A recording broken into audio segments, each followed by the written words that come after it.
नमस्कार सांग मैंने जय जगन्नाथ। मुझे आपण मान पाखक आनीसी एक सुंदर कथाटे आसतु शुणा। कृष्ण हेले श्यामा गोपी। राधाकृष्ण मधुर प्रेम लीलार एक गाथा। दिने श्रीमती राधाराणी रासकुंजरे रासरसिक रासराज श्रीकृष्ण को अपेक्षा करी रही थांती। कृष्ण विलंब देखी तांकर धैर्यबंध भांगी जाउथाए। एही समय श्री राधाराणी पोषा छुआटी डेणा झाड़ी झाड़ी आसी पाखरे तांकर बसी पड़ी कहिला, माँ आपण एठी बसी रहिले कौन हेब? मु देखी आसिली प्रभु जाई माँ चंद्रावली कुंजरे अछंती।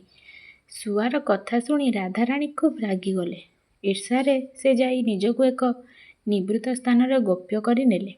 श्रीकृष्ण आज पहुँची देखती तो श्री राधा निर्दिष्ट स्थान रे नाहांती। खूब व्यथित होई से तांको खोजिबाकु लागिले। खोजी खोजी जाई देखती तो श्री राधा एक गुप्त स्थान रे नीरव निश्चल होई बसिछंती।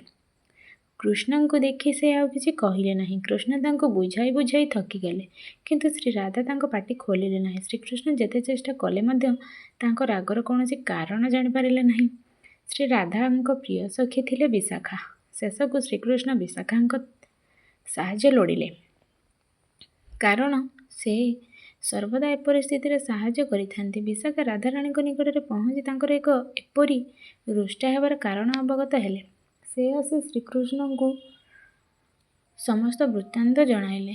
श्रीकृष्ण तांको राधांको मान किपरि भंगा जाई परिबो पचारिबारु से कहिले, राधांको मान भंजन पई तुमको एक गोपी वेश धारण करबाको पड़िबो।